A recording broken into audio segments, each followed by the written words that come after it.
सभी को राम राम नमस्कार। मैं हूं पीके अग्रवाल। आप देख रहे हैं ट्रुथ प्लस। साथियों, आज बात करेंगे अभी हाल में अमेरिका से जो प्रवासी भारतीय जो वहाँ घुसपैठ कर गए थे वो वापस भेजे गए हैं और उनकी कुछ फ़ोटो आई है कि वो जो वीडियो में जकड़े हुए हैं, हाथों पैर बंधे हुए हैं। तो विपक्ष आक्रोशित है उस पर और विपक्ष का आरोप है कि एनडीए सरकार नौकरी नहीं दे रही, जिस कारण इन्हें बाहर जाना पड़ रहा है अच्छे अवसर की तलाश में। अब आजकल सोशल मीडिया का ज़माना है, राजनीति भी होगी, फ़ोटो भी आएंगी। और जहाँ तक विपक्ष के आरोपों की बात है तो निश्चित रूप से उसका काउंटर भी आ ही जाता है, 24 घंटे में पता लग जाता है। अब पता लग रहा है कि ऐसे भारतीय जो अमेरिका में घुसपैठ कर जाते हैं वो 2009 से भारत में भेजे जा रहे हैं।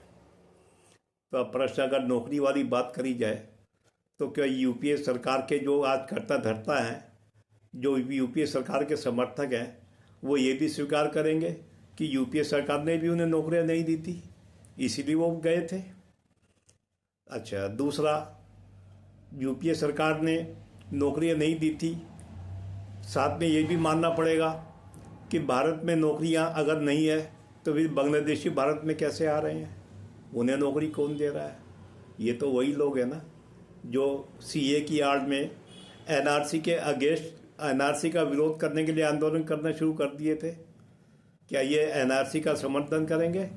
क्या ये चाहेंगे भारत से बांग्लादेशियों को वापस भेजा जाए, जिससे इन लोगों को जो भारत छोड़कर अमेरिका या कहीं जाना चाह रहे हैं उन्हें नौकरी मिले? ये तो एक पक्ष हुआ, ये अब समय बताएगा क्या करेंगे। अब दूसरा चलते हैं कि ये लोग करते क्या हैं। अब ये लोग अमेरिका में शरण मांगते हैं। अब शरण किस आधार पे मिलेगी? भाई, शरण तो तभी मिलेगी ना जो आप सरकार के विरोध में बोलेंगे। जैसे मैं एक पोस्ट देख रहा था, वो क्या उसमें बता रहे थे कि किसी ने कहा है कि मेरी जान को खतरा है। अब खतरा किससे? निश्चित रूप से भारत सरकार के खिलाफ बोलेंगे तभी तो शरण मिलेगी ना आपको।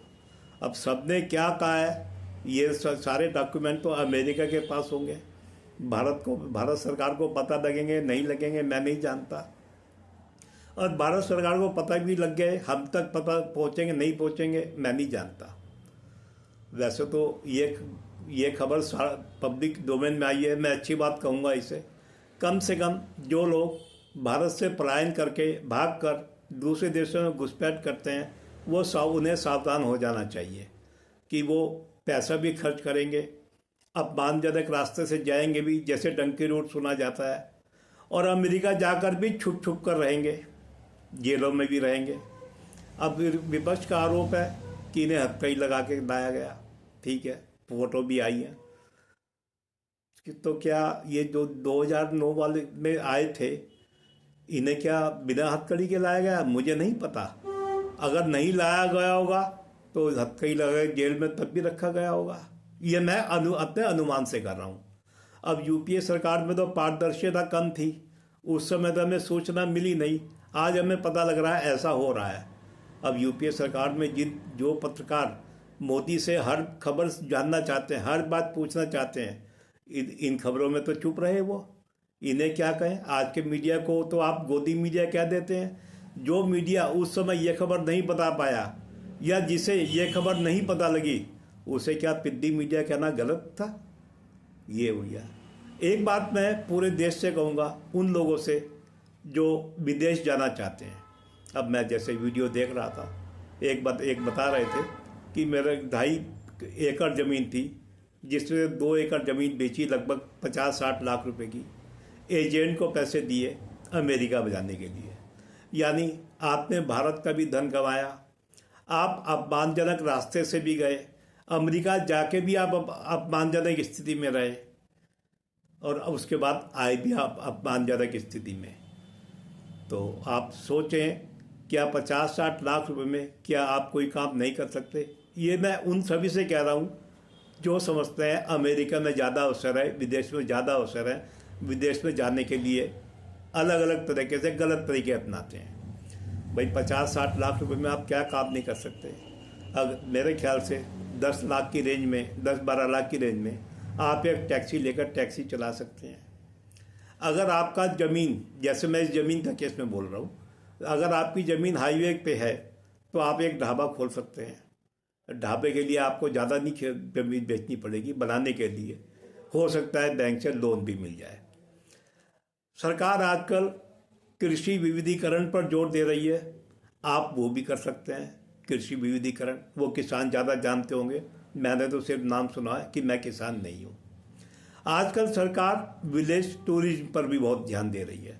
यदि आपकी ज़मीन किसी ऐसे क्षेत्र में है जहाँ विलेज टूरिज्म की संभावना है तो आप विलेज टूरिज्म के लिए भी अपनी ज़मीन का उपयोग कर सकते हैं। इसके अतिरिक्त मैं एक बात और बताऊँ, फिर भी यदि आपकी ज़मीन किसी ऐसे क्षेत्र में है जहाँ कोई संभावना नहीं है, तब भी आप उस ज़मीन को बेचकर किसी ऐसी जगह पर संपत्ति ले सकते हैं जहाँ व्यापार की संभावना है, रोजगार की संभावना है। आप स्वयं तो रोजगार करेंगे ही, आप अपने साथ हो सकता है 4-6 को और रोजगार दे सकें। कि अमेरिका जाकर भी आप कोई उच्च श्रेणी का काम तो वहाँ करने वाले नहीं है। वहाँ भी जो भाग के जा रहे हैं क्या करेंगे? मैं समझता हूँ छोटा मोटा काम ही करेंगे, अधिक से अधिक ड्राइवर बन जाएंगे। तो भाई यही एक 10-12 लाख रुपए की गाड़ी डाल लो, लोडर डाल लो, यही कमाओ, दो अपने आप भी रोजगार करो, दो को और रोजगार दो, अपनी ज़मीन बचाओ। सरकार को कब तक दोष दोगे? भाई जिसके पास कुछ नहीं है, ज़मीन भी नहीं है, संपत्ति नहीं है, उसका तो ठीक है कहना, लेकिन इसमें से कोई ऐसा तो नहीं हो सकता ना जो बिना पैसे के अमेरिका पहुंच गया हो। मैं तो ये मान रहा हूँ ना कि अमेरिका तक जाने के लिए किसी भी तरह से पैसे तो खर्च किए ही होंगे। किसी ने 50 खर्च किए हुए, किसी ने 40, किसी ने कम। तो भाई ऐसा काम मत करें।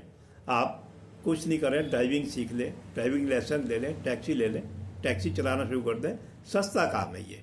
बाकी बहुत सारे विकल्प होते हैं, आप जागरूक रहेंगे तो विकल्प आपको पता लग जाएंगे।